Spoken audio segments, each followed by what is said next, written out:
Vamos a ver solamente un versículo, vamos a ver si alcanzamos a abarcarlo todo, y si no, bueno, no hay prisa, lo podemos terminar el próximo domingo. Dice así la palabra del Señor en Hechos capítulo 4, versículo 12. Voy a esperar que tengan todos este versículo porque es muy importante que lo tengamos y que lo podamos leer. Hechos capítulo 4, versículo 12 dice: y en ningún otro hay salvación, porque no hay otro nombre bajo el cielo dado a los hombres en que podamos ser salvos. Vamos a inclinar nuestro rostro para orar. Padre, gracias te damos, Señor, por las promesas que encontramos en tu palabra, porque tú eres fiel, Señor, a tu palabra. Y gracias porque en este versículo encontramos salvación en tu Hijo Cristo Jesús. Gracias, Señor, por esto. Gracias por tu Hijo Cristo. Te rogamos, Padre, hoy en esta tarde para que tu Santo Espíritu sea el Maestro. Él es el que nos va a enseñar. Te ruego, Señor, para que abras los ojos de nuestro entendimiento, alumbre los ojos de cada uno de nosotros. Y Padre, te ruego por aquellas personas que no son salvas. Te ruego, Padre, que en este día desnudes tu brazo poderoso y les des salvación. Gracias en el nombre de Cristo. Amén. Bien, he titulado el sermón de hoy: No hay salvación fuera de Cristo. Este es el título de este sermón. No hay salvación fuera de Cristo. Hermanos, quiero que ponga atención a esta frase en el tiempo en el que fue dicho. Pedro y Juan estaban delante del concilio de los saduceos. Estaban siendo examinados por los saduceos. Y les preguntan a ellos: ¿en qué autoridad, bajo qué nombre hiciste lo que hiciste? Y Pedro le contesta, siendo lleno del Espíritu Santo, y dice: en ningún otro hay salvación, porque no hay otro nombre bajo el cielo dado a los hombres en que podamos ser salvos. Hermanos, decir esta frase en aquel tiempo como hoy en día, en una sociedad tan inclusiva como lo es hoy. Hoy se presume de ser una sociedad inclusiva, incluyente. Una sociedad donde todos caben, donde a todos se les da precisamente la voz y el voto. En una sociedad tan incluyente, tan diversa, tan tolerante al pecado, tan intolerante a la verdad de Dios, ¿se requiere o estar loco o tener audacia y valentía por la llenura del Espíritu Santo? Pedro está diciendo: no hay salvación fuera de Cristo. No hay salvación fuera de Cristo. Hay salvación, pero solamente a través y exclusivamente de Jesús. Se requería audacia para decir esta frase. Eso quiere decir que Acera, que Apolos, que Zeus en aquel entonces, ídolos, dioses falsos, no eran precisamente capaces de salvar a nadie. Pedro dice, con toda la valentía y la audacia del Espíritu Santo: el único que salva es Cristo. Y hoy en día es exactamente lo mismo. No es Pedro, no es Abraham, no es Daniel, no es nadie, no es María, es Jesús. La salvación es solamente por Jesús. Y en este versículo podemos ver muchas cosas, hay muchas cosas, espero irlas desempaquetando poco a poco, pero hay dos cosas que son evidentemente aquí. Y número uno es: hay salvación. Hay salvación. Sí hay salvación, pero solamente es a través de Cristo. Solamente es a través de Cristo. El punto es simple. Me preguntaste, Pedro, me preguntaste, Sanedrín, me preguntaste, saduceos, ¿en qué autoridad hicimos lo que hicimos? En el nombre de Jesús lo hicimos. En el nombre de Jesús lo hicimos. Y Pedro está diciendo, Jesús está vivo. Tú lo mataste, pero Dios lo resucitó. Dios lo levantó. Tú lo despreciaste, tú lo menospreciaste. Dios lo levantó y está vivo. Y está vivo. Lo que está diciendo es que Jesús no está muerto. Jesús está vivo. ¿Y sabes qué? No hay salvación fuera de él. No hay salvación fuera de Jesús. Hermanos, esto es algo muy importante porque esta es la exclusividad del Evangelio. Eso es la exclusividad del Evangelio. Es realmente, hermanos, triste cuando a muchos pastores les preguntan, bueno, entonces quiere decir que los que creen en Buda, los que creen en Mahoma, los que creen en todos estos ídolos que hoy están, ¿no son salvos? Es triste que muchos pastores llegan y dicen, no sé. Lo ha visto usted en videos, ¿no? Joel Osteen es uno de ellos. Le preguntan, entonces, ¿qué pasa con los judíos? ¿Qué pasa con los árabes? ¿Qué pasa con todos aquellos que tienen otros dioses que no sea Jesús? ¿Van al infierno? Y él dice, no sé. Pero gracias a Dios por su palabra, porque la palabra de Dios nos dice, y dice la palabra, no hay salvación fuera de Jesús. Nadie ha dicho, hay salvación en mí, fuera de Jesús. El único que lo ha dicho es Jesús. Y esa es la exclusividad del Evangelio.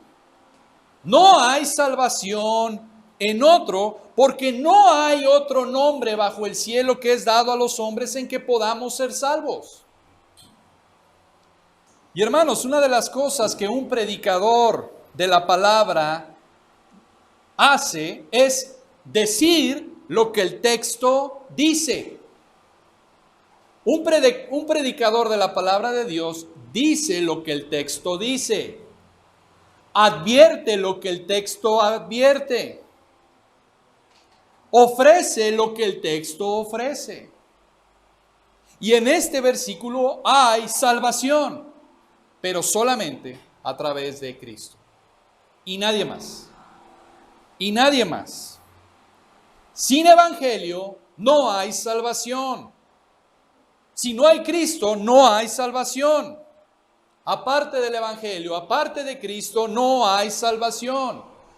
Jesús dijo, yo soy el camino, la verdad y la vida. Nadie, absolutamente nadie viene al Padre si no es por mí. Esta es la respuesta exclusiva, absoluta, que Pedro da siendo lleno del Espíritu Santo de Dios delante de este concilio. Pedro proclama el Evangelio. Pero ¿sabe una cosa? El alcance de este Evangelio superó al grupo presente. El alcance del Evangelio se ha extendido por siglos y para los siglos venideros, para mostrar las abundantes riquezas de la gracia de Dios. Todos deben de saber que no existe salvación fuera de Jesucristo. Y sabe una cosa, los que estaban allí presentes creían en una salvación por obras de justicia propia, lo que mencioné en la clase de las 10, por obras meritorias. Ellos creían que por sus obras podían alcanzar la salvación. Pero ¿sabe una cosa? No había poder en sus vidas, no había transformación en sus vidas, no había perdón de pecados. Esta es una justicia meritoria. La justicia meritoria es aquella que yo hago por mí mismo para ganar la salvación. Otra vez, no hay salvación fuera de Jesús.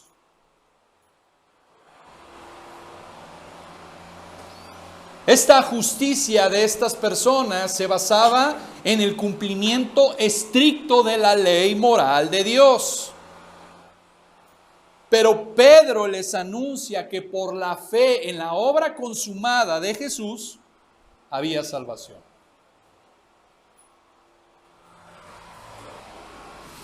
Hermanos, si Jesús no fuera el Salvador, no sería nada para nosotros.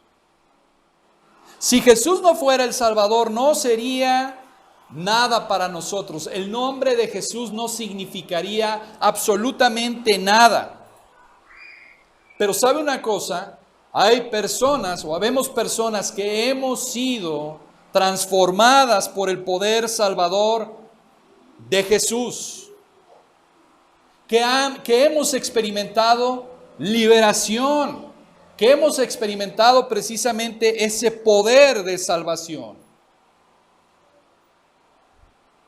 Una cosa es conocer a Cristo de manera intelectual, teórica, pero otra cosa es conocer a Cristo de manera personal, íntima, salvadora.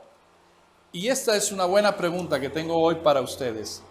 ¿De qué manera conoces tú a Cristo? ¿Conoces a Cristo de manera salvadora? ¿O conoces a Cristo de manera intelectual?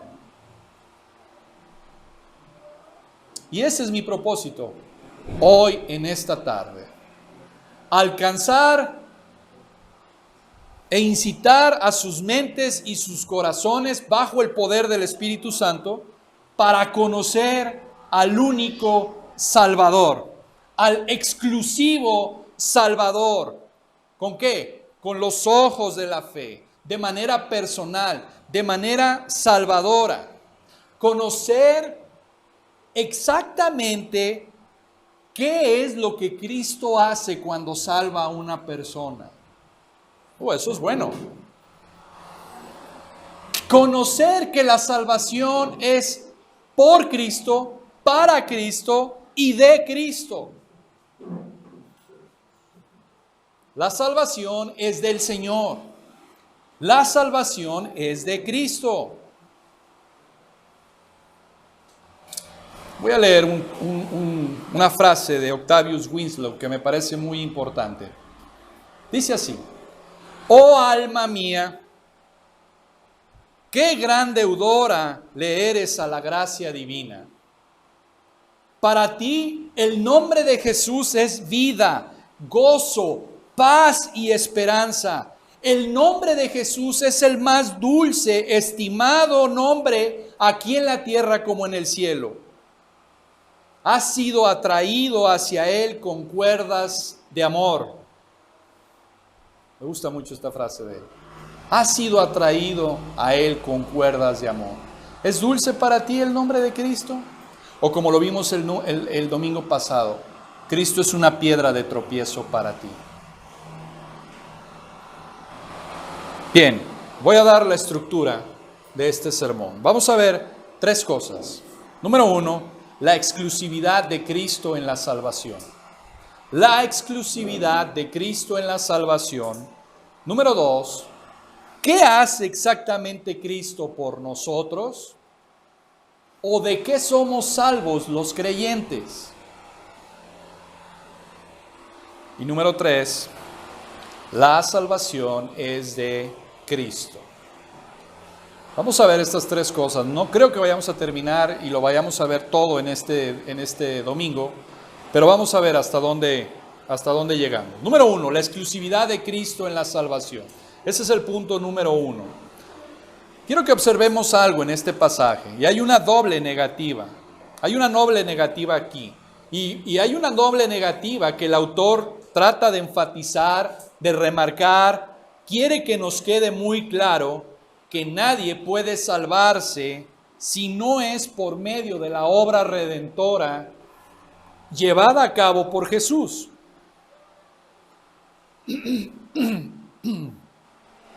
Hermanos, la salvación siempre procede de Dios.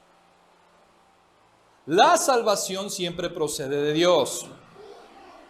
Escuche bien esto. Nosotros lo único que hacemos es destruirnos a nosotros mismos. Pero no podemos salvarnos a nosotros mismos. Lo único que el hombre hace es destruirse a sí mismo. Pero no puede salvarse. Estamos muertos, estamos condenados, estamos perdidos. Pero en Cristo obtenemos perdón, vida eterna, la salvación solamente en Cristo.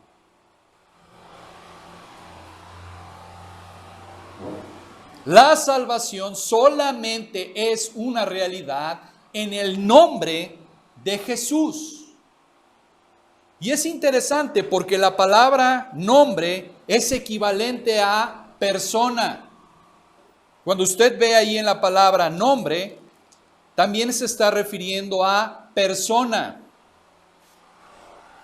Esto quiere decir que solo en la persona de Jesucristo se puede encontrar salvación. ¿Qué significa el nombre de Jesús? El Salvador. Jesús, el nombre de Jesús significa el Salvador. Eso significa el nombre de Jesús. Y mire, quiere que me acompañe. Vamos a Mateo. Vamos a Mateo capítulo 1. 1, versículo 21. Dice la palabra, y dará a luz un hijo, y llamará su nombre, ¿cómo? Jesús. ¿Por qué? Porque él salvará a su pueblo, ¿de qué? De sus pecados. Guarde este texto. Lo puede cruzar con Hechos 4:12. Porque él salvará a su pueblo, ¿de qué? De sus pecados. El ángel le anunció a María cómo debía de llamarse ese niño que iba a nacer. Jesús, el Señor salva. ¿Por qué? Porque Él salvará a su pueblo de sus pecados. Hermanos, la misión de Jesús es, en su primera venida, tenía como objetivo salvación de su pueblo. ¿Por qué? Porque Lucas 19:10 lo dice. El Hijo del Hombre vino a buscar y a salvar lo que se había, ¿qué? Perdido. Vamos a ir viendo precisamente lo que es la salvación. Viene a salvar de los pecados. Vino a buscar y a rescatar lo que se había perdido. Jesús fue enviado precisamente para salvar a su pueblo, para rescatarlo de la ira de Dios, del poder. Escuche bien esto y si lo está anotando, anótelo. Jesús vino a salvar a su pueblo, rescatándolo ¿de qué? De la ira de Dios, del poder del pecado, de la pena del pecado, del placer del pecado y de la presencia del pecado. Estas 5 cosas las vamos a ver. Esto es precisamente lo que significa la salvación. Salvación es rescatarte de un peligro inminente. ¿Cuál es ese peligro inminente? La ira de Dios. Del placer, del amor del pecado, de la presencia del pecado, del poder del pecado y de la pena del pecado. Que no es otra cosa, hermanos, que es la regeneración, justificación, santificación y glorificación.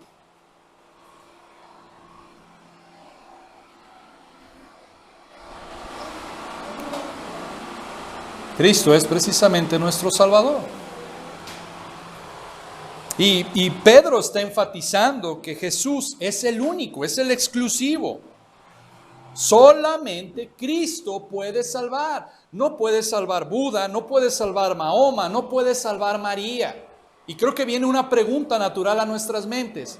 ¿Por qué? ¿Por qué solamente Cristo puede salvar? ¿Por qué nadie más puede salvar? ¿Sabe por qué? Porque es el único que ha satisfecho la ira de Dios en la cruz. Por eso es el único. Por eso es el exclusivo. Él es nuestra propiciación. Él apaciguó la ira de Dios. Nadie más lo ha logrado. Nadie más lo ha hecho. Él cumplió las demandas perfectas, las demandas estrictas de la justicia de Dios en relación con el pecado. Porque Cristo ocupó nuestro lugar en la cruz. Juan 1:29 dice que Jesús es el Cordero de Dios. ¿Qué?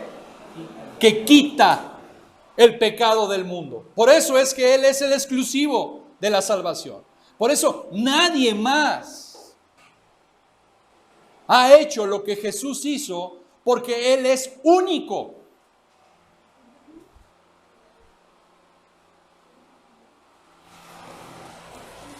Jesús, verdadero Dios, se hizo verdadero hombre para poder morir por nosotros. Yo espero que esté anotando precisamente, porque ahí están las respuestas por qué Cristo es el exclusivo y nadie más. Y quiero que me acompañe un pasaje. Hebreos capítulo 2, versículo 14 al 18. Hebreos capítulo 2, 14 al 18. Hebreos 2, 14 al 18. Y dice la palabra: así que, por cuanto los hijos participaron de carne y sangre, Él también, Cristo, Jesús, participó de lo mismo. Para propósito. ¿Para qué participó de lo mismo? Para destruir por medio de la muerte al que tenía el imperio de la muerte. Esto es, el diablo. Por su muerte destruyó al imperio de la muerte. Y librar salvación a todos los que por el temor de la muerte estaban durante toda la vida sujetos a servidumbre.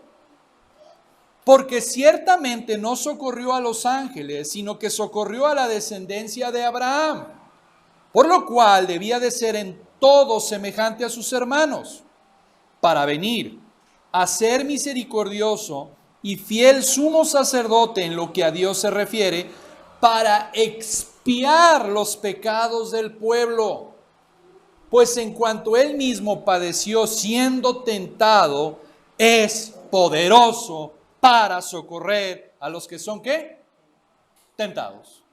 Hebreos 2, 14 al 18. Nadie más, porque Jesús es verdadero Dios, verdadero hombre. Guarda estas cosas. Jesús es verdadero Dios, verdadero hombre. Ninguno puede compararse a Él. ¿Por qué? Porque ninguno es como Él. Ninguno puede compararse a Él porque ninguno es como Él. Hermanos, la salvación que Jesús logró es de un infinito valor. La salvación que Jesús logró es de infinito valor, que satisface a plenitud la responsabilidad del pecado del hombre. La salvación que Cristo logró es de infinito valor.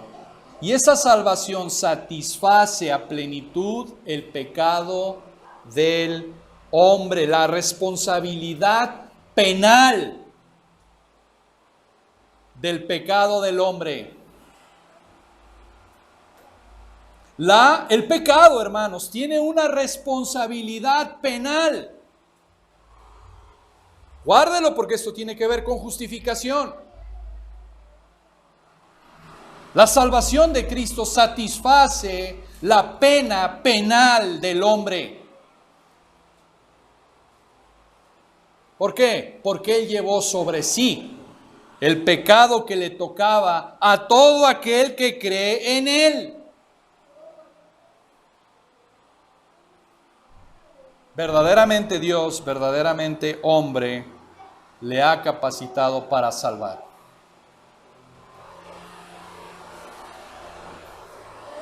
Filipenses 2, versículos 6 al 8.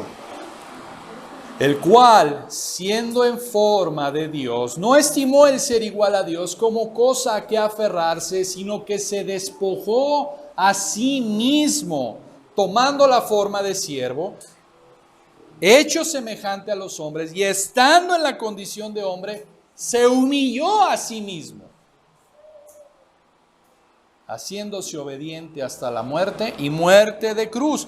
Por lo cual Dios también le exaltó hasta lo sumo y le dio un nombre que es sobre todo nombre,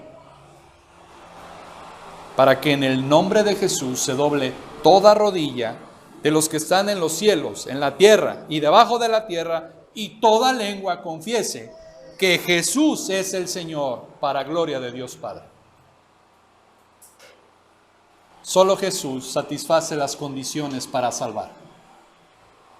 Solo Jesús satisface las condiciones para salvar. Nadie más.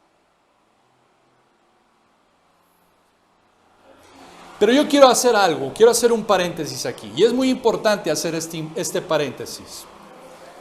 Hermanos, es necesario considerar que el propósito para el cual Dios salva a su pueblo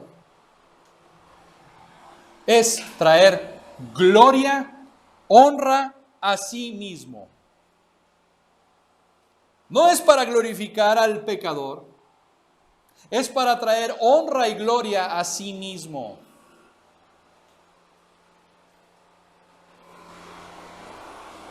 Hermanos, la salvación no está centrada en los hombres.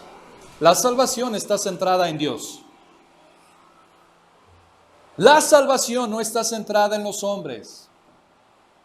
Es porque se ama a Dios a sí mismo. Es porque desea que toda la honra y la gloria Él la reciba. Por eso digo que la salvación no está centrada en el hombre, está centrada en Dios. Él salva a los pecadores. Y vea lo que dice Efesios 1:6. No lo busque, yo lo leo. Anótelo. Efesios 1:6 dice: para alabanza de la gloria de su gracia, con la cual nos hizo aceptos en el amado.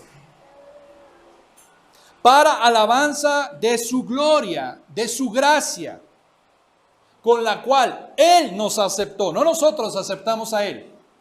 Él nos aceptó a nosotros. Salmo 106:8. Quiero que me acompañe este versículo. Salmo 106:8. Dice: pero Él los salvó por amor de su nombre, para hacer notorio su poder. Dios salva por amor a su nombre, para hacer notar su poder. Efesios 2 dice: para anunciar a los siglos venideros las abundantes riquezas de su gracia.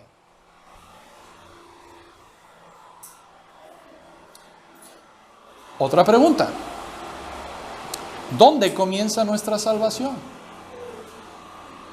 ¿Dónde comienza nuestra salvación?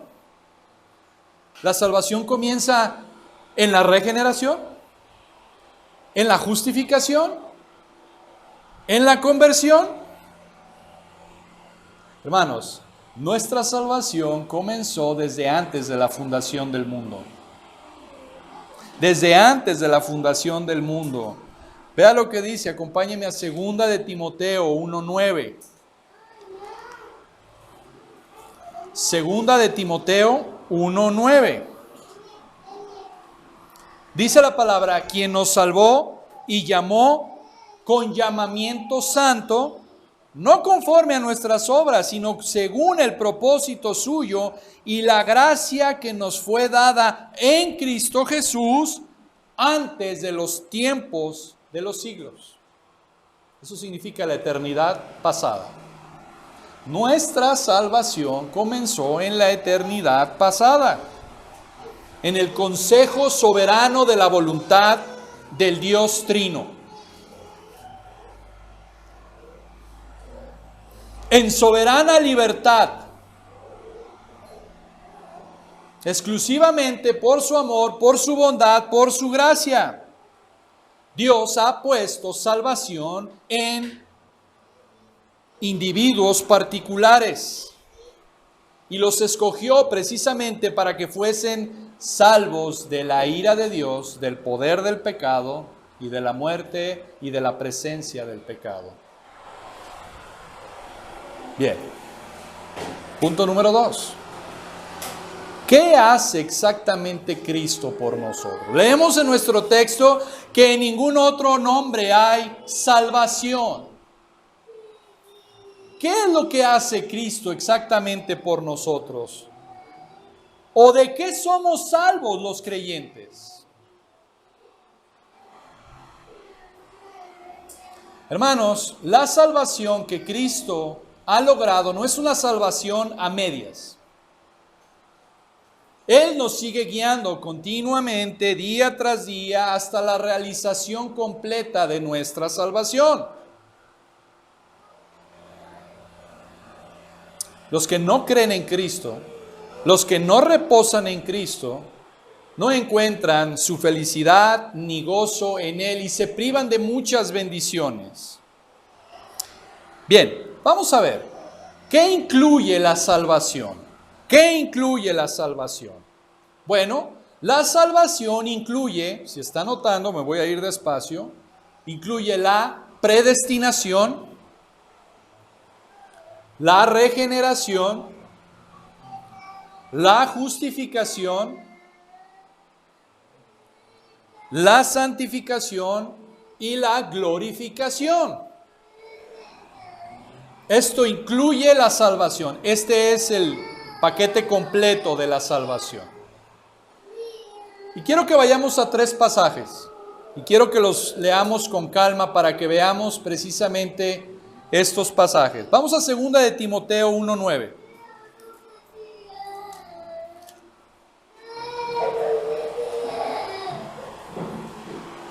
Segunda de Timoteo 1:9. Dice la palabra, y quiero que note precisamente los verbos. Quien nos salvó y llamó con llamamiento santo, no conforme a nuestras obras, sino según el propósito suyo y la gracia que nos fue dada en Cristo Jesús antes de los tiempos de los siglos. ¿Quién nos salvó? ¿Tiempo qué?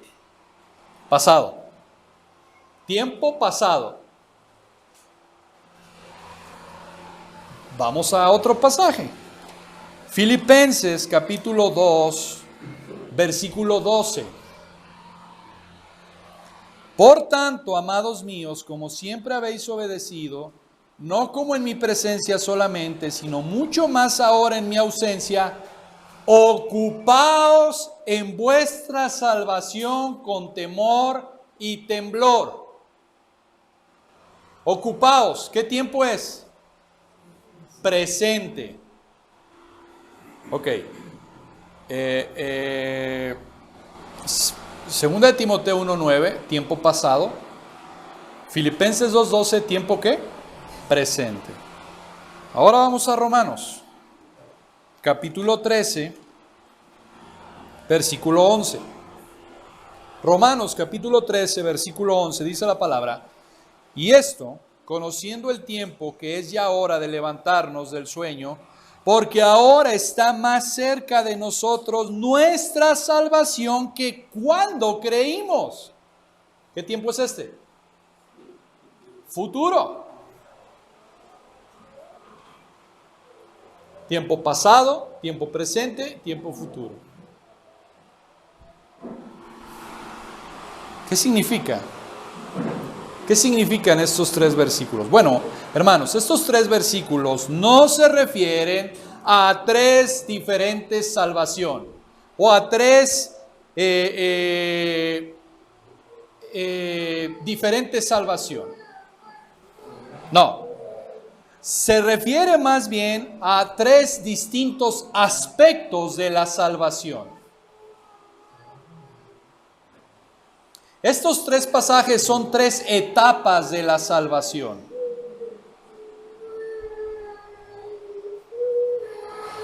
La salvación como un hecho consumado, como un proceso actual y como una esperanza futura. Son tres etapas de la salvación. Una esperanza actual, como un hecho consumado y como una esperanza futura, Todo verdadero creyente, todo verdadero persona que ha creído en Cristo como su Salvador, ha sido salvado, está siendo salvado y será salvo.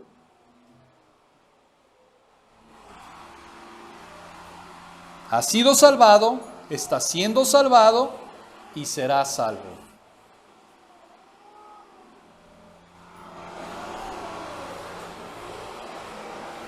Puede causar un poquito de conflicto esto. ¿Cómo es que somos salvados? ¿Cómo es que ya hemos sido salvados? ¿Cómo es que somos salvados? ¿Y cómo es que vamos a ser salvos? Bien, lo voy a explicar precisamente con esto. ¿De qué somos salvos? ¿De qué somos salvos? Cuatro cosas muy importantes. Número uno, somos salvos del placer y del amor al pecado. Anótelo si lo está anotando y si no lo vuelve a oír en el audio. ¿De qué somos salvos? ¿De qué somos salvos? Del amor y del placer del pecado. Entre paréntesis, póngale ahí, regeneración. Número 2, somos salvos de la pena del pecado. Entre paréntesis, justificación. Número 3, somos salvos del poder del pecado. Santificación. Y número 4, somos salvos de la presencia del pecado. Glorificación.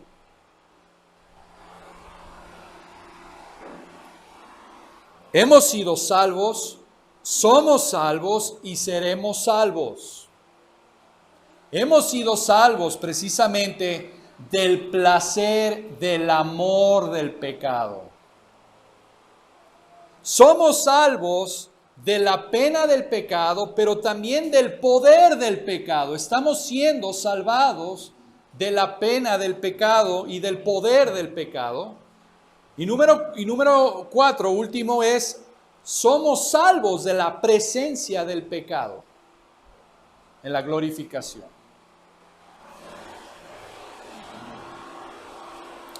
Quiero empezar con el número 1, hermanos. Esto es muy, muy importante.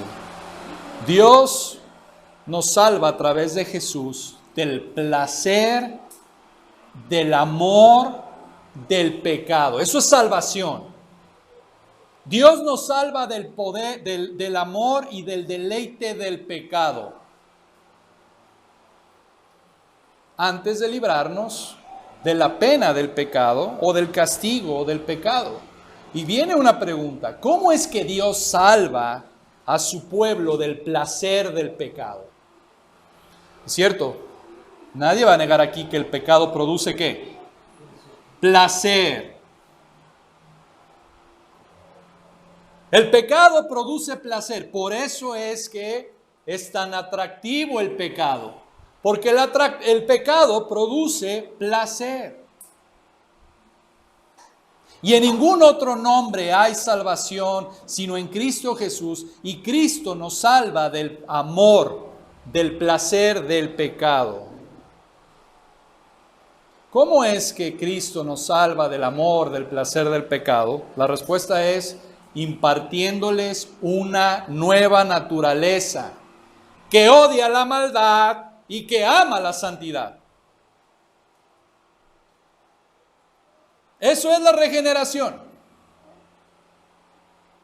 Dios pone un nuevo corazón. Lo leímos a la clase de las 10, lo leímos a la hora que estábamos cantando, ¿no es cierto? Ezequiel 36. Y pondré un corazón y pondré mi temor en sus corazones. Jeremías 32. ¿Cómo es que Dios nos salva del placer del pecado? Quitando la vieja naturaleza y poniendo una nueva naturaleza que odia el pecado y que ama ahora a Dios.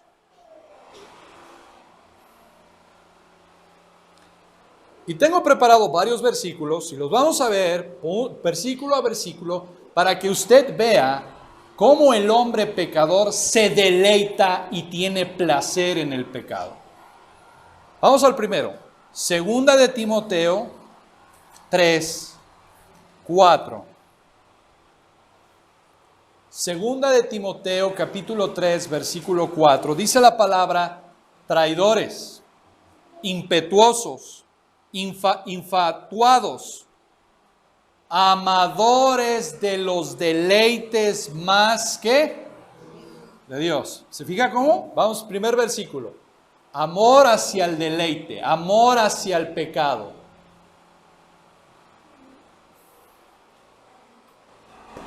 Vamos a Salmos. Libro de los Salmos, capítulo 2. No, perdón, Salmo capítulo 4, versículo 2.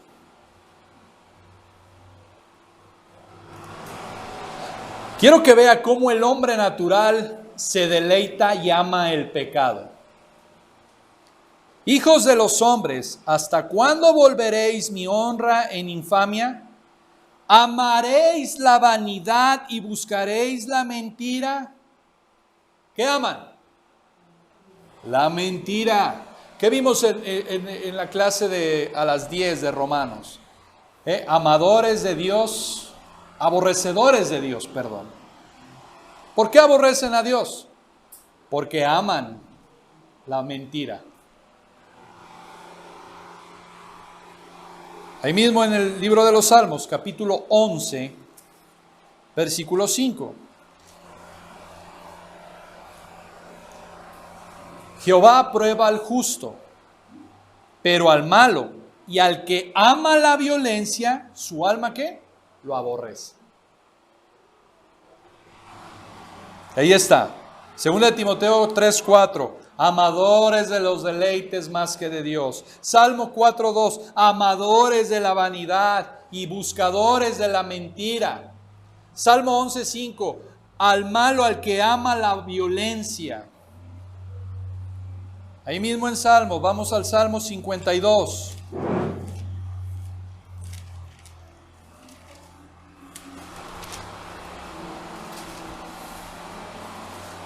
Versículo 3 y 4. Salmo 52, versículo 3 y 4. Dice: amaste el mal más que el bien, la mentira más que la verdad. Has amado toda suerte de palabras perniciosas, engañosa lengua. ¿Dónde está el amor del pecador? Ama más el mal que el bien. Ama la mentira más que la verdad.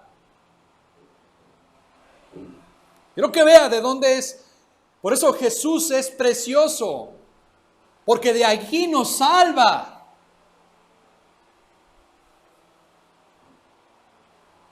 Vamos a Proverbios, capítulo 1. Versículo 22. Subraye la palabra amor en estos versículos. Vaya subrayando, le sugiero que subraye esa palabra. Proverbios 1:22 dice: ¿hasta cuándo, oh simples, amaréis la simpleza? Y los burladores desearán el burlar, y los insensatos aborrecerán la ciencia.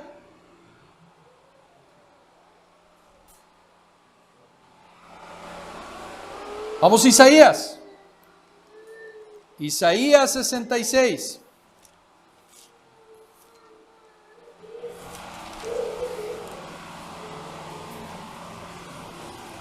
Isaías 66:3.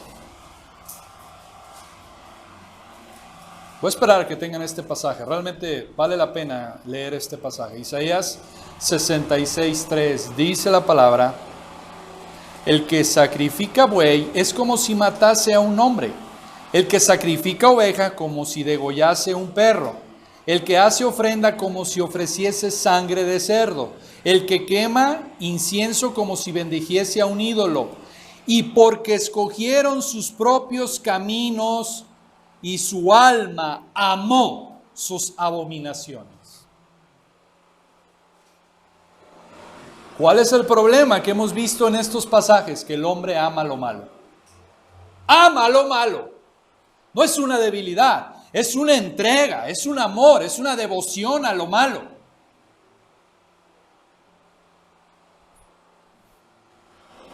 Pero hay más. Vamos a Oseas.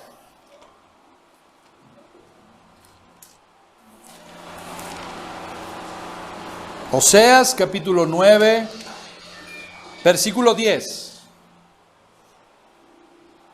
Oseas 9:10.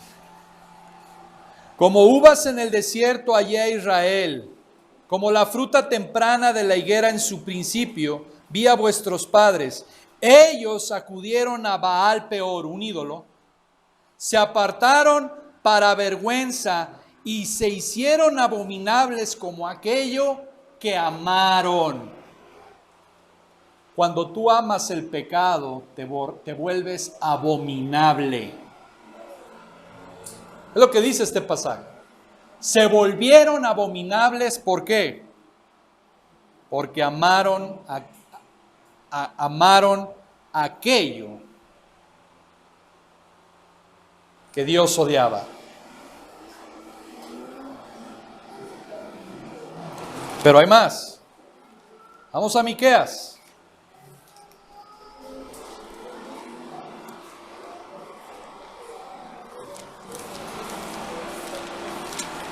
Miqueas capítulo 3, versículo 2.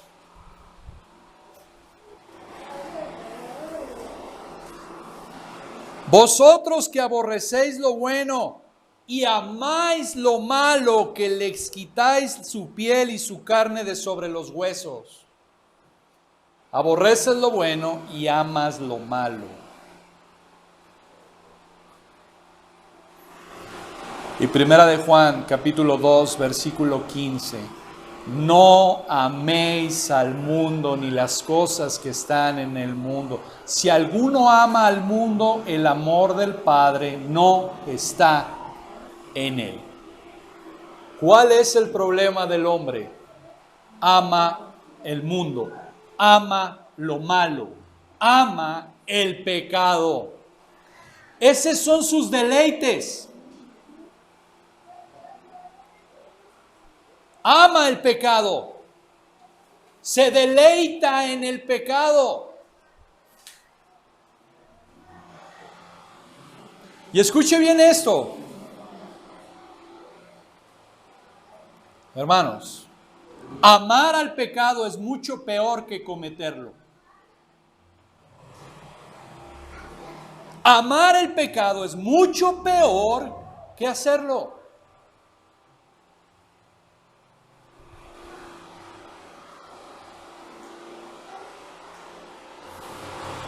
El problema del hombre no es su naturaleza pecaminosa. El problema del hombre es que ama su pecado. ¿Sabe una cosa? Hay gente que en verdad ha tenido problemas con las drogas, con el alcohol, con vicios, y las ha dejado externamente, pero internamente sigue amando el alcohol, las drogas y los vicios. Externamente lo ha dejado. Un hombre adúltero puede dejar de cometer adulterio, pero en su corazón sigue con la lascivia. ¿Por qué? Porque ama su pecado. El problema del hombre no son las cosas externas solamente, sino también lo interno. Ama su pecado.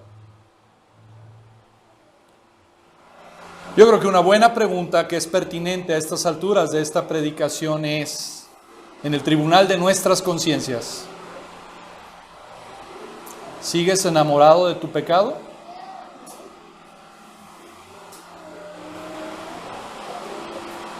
¿Sigues enamorado? Esa es la pregunta. Y cada quien la debe de responder en el tribunal de su propia conciencia. ¿Sigues enamorado de tu pecado? ¿Sigues amando tu pecado? ¿Sigues deleitándote en el pecado? ¿Dios me ha salvado del placer y del amor del pecado? Eso es salvación. Eso es salvación, hermanos. Si tú sigues deleitándote y amando tu pecado, ¿Dios de qué te ha salvado? De nada, ¿verdad, hermana Nena? De nada. Ah, es que yo acepté a Jesús. Yo hice una profesión de fe de Jesús. ¿Pero sigues amando al pecado? ¿Sigues deleitándote en el pecado? Ah, esa es otra pregunta. Esa es la pregunta. ¿Dios te ha convencido de pecado, de justicia, de juicio? ¿Dios te ha salvado del placer del pecado? ¿O no?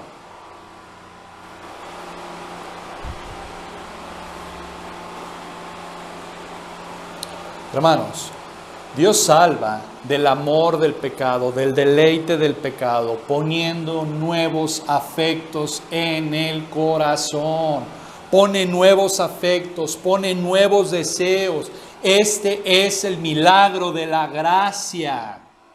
Este es el milagro de la gracia. Esto es lo que Jesús hace en nuestros corazones. Pone nuevos afectos, pone un nuevo amor. Las cosas que amaba antes, ahora las odio.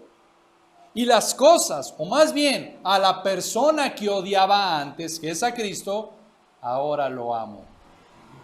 Eso es salvación. Eso es salvación. Eso es salvación.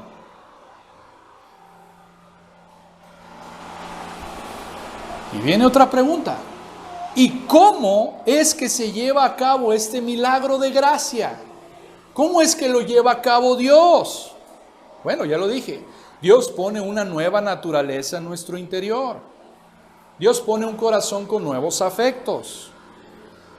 Pero mire, vamos a la Biblia. Proverbios. Vamos a Proverbios, capítulo 8.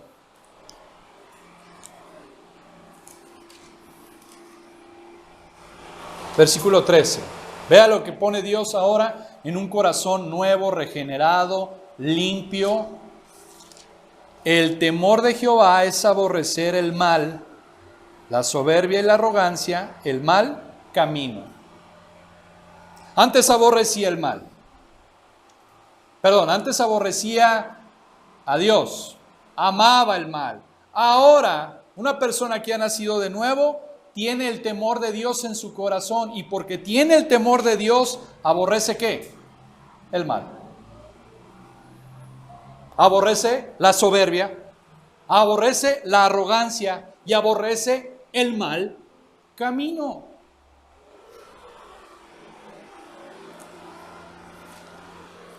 Proverbios 16.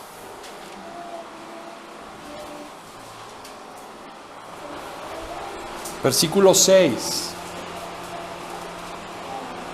Versículo que los niños deben de saberse. Con misericordia y verdad se corrige el pecado, y con el temor de Jehová los hombres se apartan ¿de qué? Pregunta, hermanos, ¿qué se ocupa para apartarse del mal? El temor del Señor. El temor del Señor. El temor del Señor en nuestros corazones. Si hay temor del Señor en nuestros corazones, te vas a apartar del mal.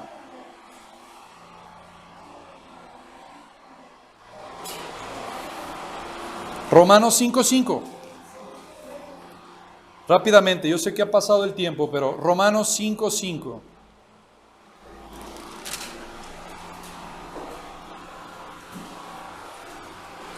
Y la esperanza no avergüenza, Porque el amor de Dios ha sido derramado en nuestros corazones por el Espíritu Santo que nos fue dado. Pone el temor del Señor en nuestros corazones, pero también Él derrama su amor en nuestros corazones.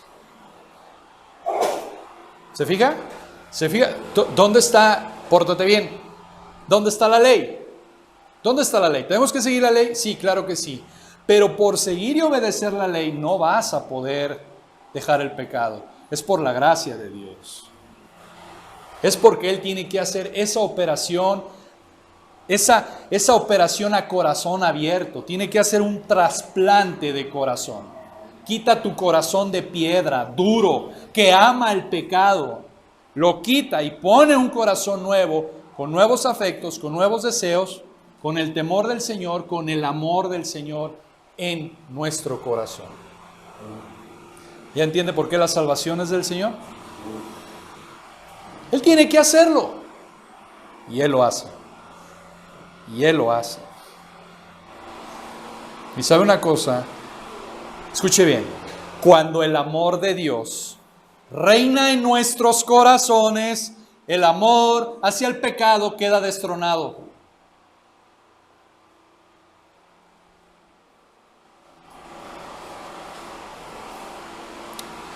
Yo lo comentaba con mi papá hace mucho tiempo. Yo decía, para yo poder dejar el placer del pecado tiene que ser un amor superior. Tiene que ser un amor superior. Ese es el amor de Cristo. Porque mi problema es que amo el pecado. Y si somos sinceros, ese es nuestro problema. Amamos el pecado, amamos la mentira, amamos la ira, amamos las fornicaciones, amamos la lascivia, amamos la codicia. Lo amamos.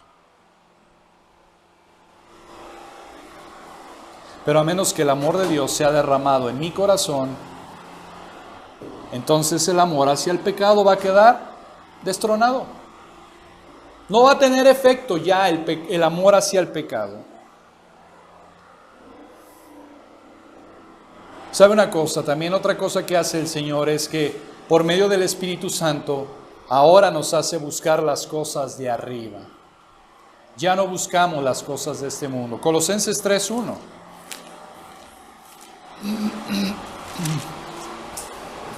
Sí, pues, un sí condicionante, sí, pues, haber resucitado con Cristo, buscad ahora las cosas de arriba donde está Cristo sentado a la diestra de Dios.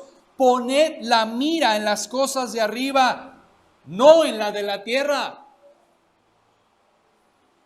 Tu mirada ahora va hacia las cosas de arriba, hacia las cosas del cielo, no a las cosas del mundo, no al mundo con sus deseos.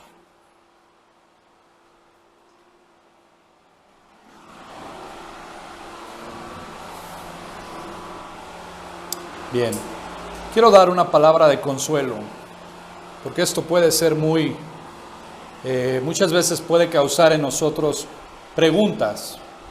En verdad, Dios me ha librado del placer del pecado. Y quiero dar una palabra de consuelo en esto, porque muchas veces el cristiano sincero tiene dudas en su corazón si en verdad ha sido librado del amor al pecado. Pueden venir muchas dudas que nos inquietan, que turban nuestra mente, que nos agitan, que nos agobian. ¿Por qué si veo en los versículos que Dios ha sido derramado en mi corazón, por qué todavía siento esa atracción hacia el pecado? Y esto tiene que ver con lo que dije al principio. Somos salvos, continuamos siendo salvos y al final va a venir la glorificación. Por eso quiero dar esta palabra de consuelo. Yo sé que viene a nuestra mente el cristiano genuino, el cristiano que ha nacido de nuevo, tiene preguntas en su corazón. Por ejemplo, ¿por qué cedo tan prontamente a la tentación? Cuando soy tentado, ¿por qué caigo en el pecado? ¿Por qué hay cosas en el mundo que aún siento atracción hacia ellas? ¿Por qué me irrito? ¿Por qué me enojo cuando cuando hay restricciones a mi codicia? ¿Por qué la mortificación al pecado me es difícil, me es desagradable?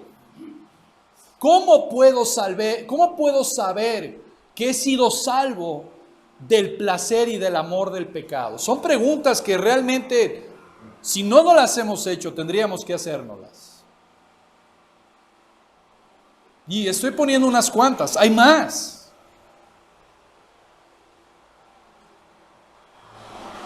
Hermanos, tenemos que entender esto, que aunque Dios ha puesto una nueva naturaleza en nosotros, sigue estando presente la carne. ¿Usted entendió? Aunque Dios ha puesto una nueva naturaleza en nuestro corazón, con nuevos afectos, con nuevos deseos, están los deseos de la carne y esta carne está viva.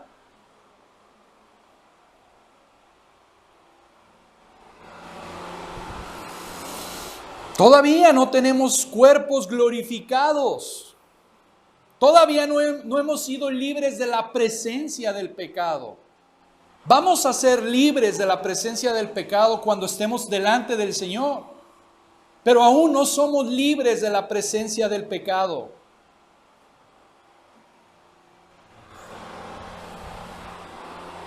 Tenemos los deseos de la carne. Y hermanos, esto es una paradoja. Esto es una paradoja porque aunque hemos nacido de nuevo, todavía hay pecado en nosotros, en nuestra carne, pero ya no tienen como práctica el pecado. Y esto es una de las respuestas a esa pregunta. Una persona puede tener estas dudas genuinas en su corazón. ¿He sido salvo del pecado? Bueno, observa la práctica que tienes. ¿Todavía tienes el pecado como práctica? ¿Practicas el pecado?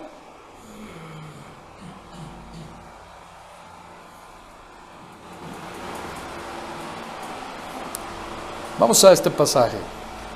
Vamos a Marcos, capítulo 9, 24. Con este ejemplo quiero explicar precisamente que aunque hemos nacido de nuevo, todavía hay residuos en nuestra carne. Marcos 9, 24. Ponga atención en este versículo. Es para hallar consuelo, para hallar gracia y consuelo a nuestras vidas. Dice, e inmediatamente el padre del muchacho clamó y dijo, creo, ayuda a mi incredulidad. ¿Qué puede ver que había en la vida de esta persona? Había dos cosas en él. ¿Qué había? Había fe y había incredulidad. Había fe, pero también había incredulidad. Ahora, quiero decir esto muy oportunamente. El cristiano que ha nacido de nuevo no es que tiene dos naturalezas. Tiene una nueva naturaleza, pero tiene los deseos de la carne. La vieja naturaleza ya murió. 2 Corintios 5, 17. De modo que si alguno está en Cristo, ¿qué? Nueva criatura es. Las cosas viejas pasaron, he aquí todas son hechas nuevas. Tiene una nueva naturaleza. No tiene dos naturalezas. Tiene una sola naturaleza, pero tiene los deseos de la carne. Carne, sarx en griego, significa precisamente carne física. Los deseos de la carne. Esta carne tiene deseos. Y si no mortificas el pecado, esa carne va a estar vivita.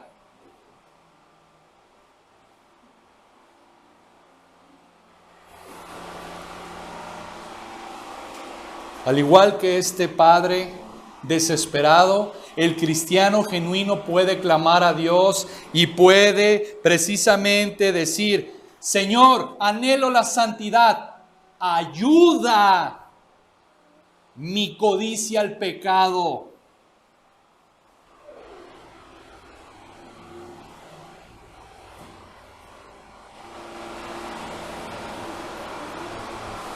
Señor, anhelo la santidad, ayuda mi rebelión. mi lascivia, mi idolatría, mi incredulidad, mi temperamento, mi carácter. ¿Ese gemido hay en ti? Este gemido es un gemido de los verdaderos cristianos.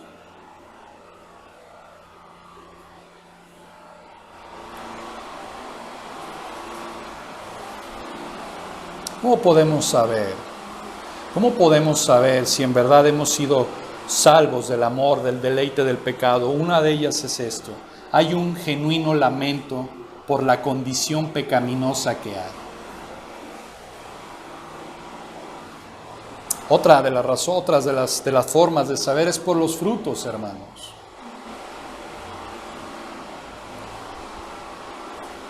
Hay frutos que crecen en medio de entre espinas y cardos, pero hay frutos. Hay fruto.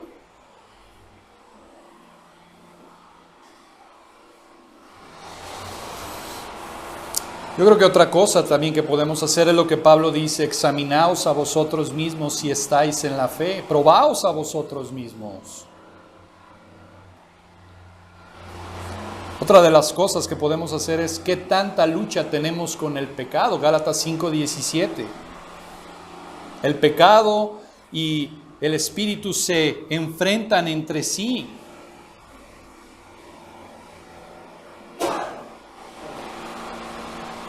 Otra de las cosas que podemos obtener precisamente consuelo es cuando pecas, qué tan insoportable es el pecado en tu conciencia.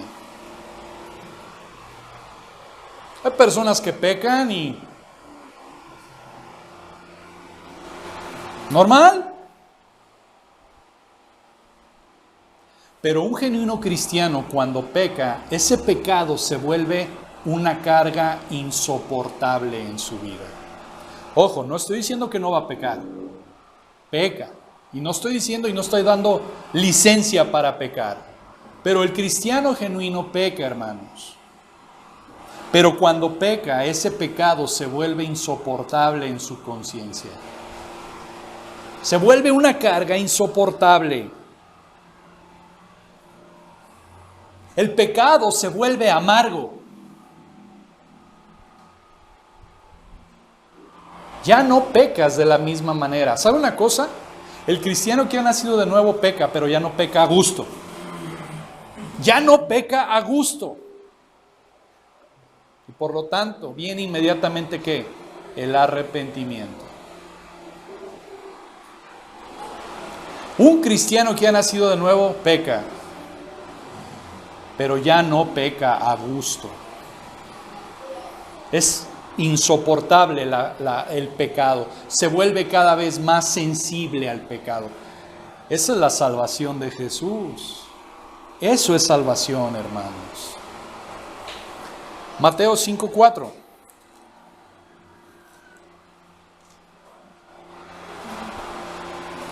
Bienaventurados los que lloran, porque ellos recibirán consolación. El cristiano genuino es aquel que llora, ¿qué? Su pecado. Es aquel que llora su pecado.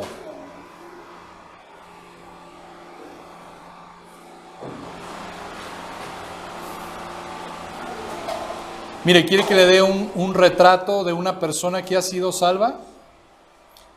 Vamos a Romanos capítulo 7.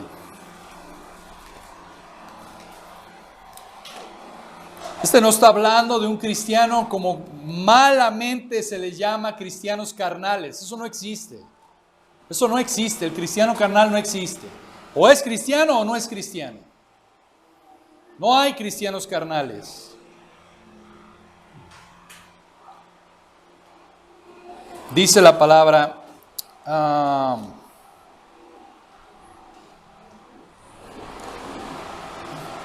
Romanos capítulo 7, ahorita les doy el versículo, dice, pero y yo sé que en mí, esto es, en mi carne, no mora el bien, porque el querer el bien está en mí, pero no el hacerlo. Romanos 7:18. Y yo sé que en mí, esto es, en mi carne, no mora el bien, porque el querer el bien está en mí, pero no el hacerlo, porque no hago el bien que quiero, sino el mal que no quiero, eso hago. Versículo 22. Porque según el hombre interior me deleito en la ley de Dios. Está hablando un creyente, está hablando un cristiano, está hablando uno nacido de nuevo. Pero veo otra ley en mis miembros que se rebela contra la ley de mi mente y que me lleva cautivo a la ley del pecado que está en mis miembros. Y aquí está la oración del genuino cristiano. Miserable hombre de mí, ¿quién me librará de este cuerpo de muerte? Y sabe la idea que Pablo tenía en este versículo.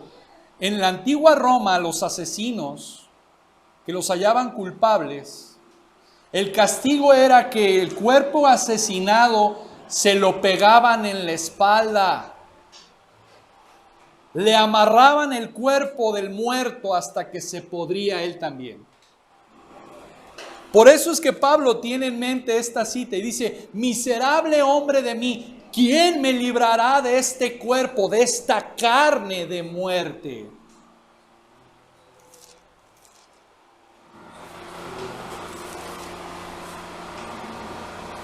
Versículo 25. Esa es la oración de alivio. Gracias doy a Dios por Jesucristo, Señor nuestro. Gracias sean dadas a Dios por Jesucristo.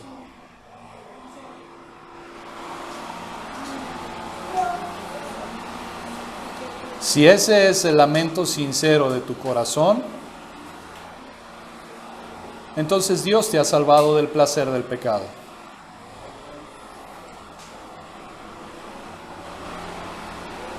Bien, vamos a dejarle hasta aquí, hermanos, porque este tema es bastante largo, pero hemos visto hasta aquí la regeneración.